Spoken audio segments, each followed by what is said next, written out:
Welcome back to New Rockstars. I'm Erik Voss, and WandaVision's darkest and most cryptic details are now coming in these Westview commercials. The most recent of which terrifyingly starves a child to death and erodes him like a Nazi in an Indiana Jones movie. He chose poorly. With some reports saying that after 6 half-hour episodes, and all 9 episodes quoted to be a total of 6 hours of content, that these final 3 might be closer to an hour long each, making us really only halfway through this series. Now, there's only so much promo footage that hasn't yet appeared in episodes, but apparently some 20-teens Modern Family era Westview sitcom that might include one more creepy commercial. So, let us now look back at all of these commercials to decode their hidden meaning, to figure out what this 6th and final one might be. And before we begin, thanks to KiwiCo for sponsoring today's video. More details about them later. Also, I am wearing our latest Obsession shirt, An Unusual Couple, which you can get to support this channel at newrockstarsmerch.com, along with lots of other great custom merch options. Okay, episode 1 promoted the Toastmate 2000 from Stark Industries. The sound of Iron Man's repulsor warm-up can be heard on the plunger.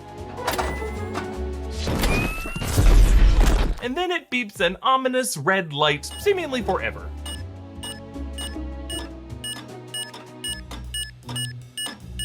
Now, we pointed out how this was a nod to the Stark bombshell that traumatized Wanda and Pietro as children, described in Age of Ultron. We're 10 years old, having dinner, the 4 of us.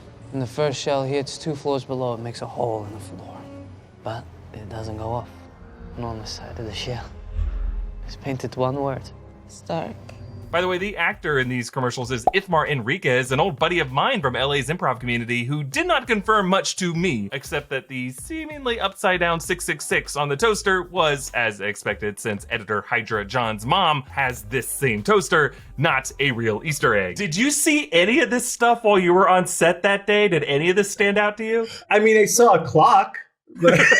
Episode 2 promoted the Strucker watch, with the HYDRA logo, named of course after Baron von Strucker, the HYDRA scientist who experimented on Wanda and Pietro in Sokovia. Episode 3 promoted HYDRA Soak, a bath soap that many believe was a nod to the HYDRA mind control soap that Bill Coulson ranted about in the Agents of S.H.I.E.L.D. Framework Simulated Reality episode. That blue soap everyone uses? HYDRA loads it up with chemicals. It seeps into our bloodstream, implants false memories into our brains. They want us to believe this is a magical place. Episode 5 promoted Lagos paper towels. I know it's Lagos, but the MCU for whatever reason pronounces this Nigerian city as Lagos. I'm sorry, take it up with them. Anyway, it's a nod to Wanda's accidental launch of Crossbone's suicide bombing into a building filled with innocent people. Another huge, horrible casualty that led to the Sokovia Accords and the Civil War conflict. This commercial even lasts a few seconds longer with some extra drips. For when you make a mess, you didn't mean to. Really underlining the red blood Wanda spilled that still haunts her. And then episode 6 gave us YoMagic yogurt, which I believe reflects Wanda's confessed loneliness and her paranoia over needing magic to survive so that she won't turn into a corpse like her loved ones. This magic is brought to her by a broy, toothy predator who says, "Here you go, little dude." And in the scene right after this, Pietro says the same thing. "Right on, little dude.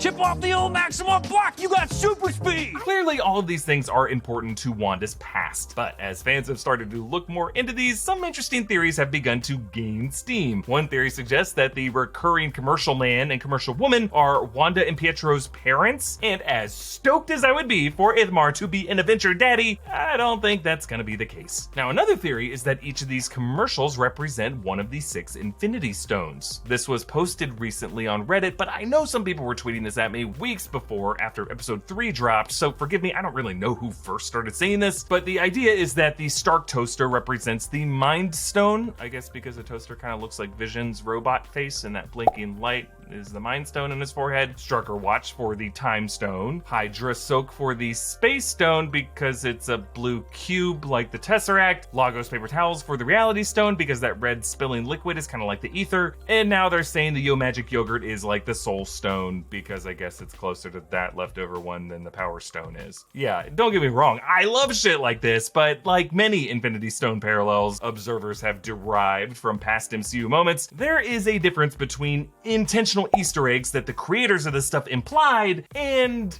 interpretive parallels viewers infer. Both have artistic merit and are worthy of discussion, but only the former can help us predict where things are actually going to go next. And looking at the actual thematic intent of these commercials, combined combined with the remaining footage we have yet to see in episodes 7, 8, and 9, we can make a pretty good estimation of what these commercials will all add up to. And again, thanks to KiwiCo for sponsoring this video. So KiwiCo is defining the future of play by making it engaging, enriching, and seriously fun. They create cool hands-on projects and toys designed to expose kids to concepts in STEAM: science, technology, engineering, art, and math. KiwiCo is a great resource for learning at home. Each monthly crate is designed by experts, tested by kids, and teaches a new theme through hands-on learning and fun. KiwiCo offers 8 subscription lines, each catering to different age groups and topics. Each box comes with all the supplies needed for that month's project. So this month, they sent me this Eureka crate, and it lets you build your own stereo headphones. I opened it up, I found tools like this, I started working on it, and thanks to a little bit of help from off-screen producer Zach, just look at this finished project. It's so freaking cool, and it's like awesome that this was made by New Rockstars hands. They include a booklet that has very clear instructions and great tidbits about the history of the speaker technology and some fun experiments that you can do with your headphones. Yeah, eat your heart out, Dr. Dre. So KiwiCo believes that small lessons today can mean big, world-changing ideas tomorrow, and sometimes when you're small, it's easier to think big. KiwiCo is teaching the skills of innovation, creativity, and problem solving today in the hopes that kids are equipped to better the world tomorrow. It was really fun for us to put these headphones together, and we're gonna think back on the experience every time we pump some cool jams. So here's what you do. Just check out kiwico.com/newrockstars for 50% off your first month of any crate. Click the link in the description below. Okay, the first 5 commercials represent Wanda's past trauma. The anti-Stark rage she felt when his artillery killed her parents and froze her and her brother in fear, struck her making time for her as a lab experiment, HYDRA weaponizing her as a mind-controlling sorceress, her early forays as an Avenger causing the deaths of innocents and the conflict that led to the team's dissolution, and following the death of Vision, withering in isolation as a predator offers her magic to survive, magic that if she doesn't tap into, she fears that she will die. There is a reason Wanda is subconsciously revisiting her past trauma, and it is because, as this series is based on House of M, and I believe heavily influenced by the one other series about an Omega-level Marvel mutant, Legion, this series is all about Wanda's mental health. And going along with that theme, and since all of these commercials are really parodying the ways various progressing decades of advertisers have targeted women and moms, do not be surprised if this next commercial in the Modern Family era is a stereotypical pharmaceutical ad, medication for anxiety, depression, or whatever hopefully undiagnosed condition Wanda has, because no one wants to accidentally mischaracterize any of those very real conditions. Everything we are seeing could be Wanda's disastrously poor attempt to undergo therapy, an introspective journey into her subconscious to work through this painful trauma with reimagined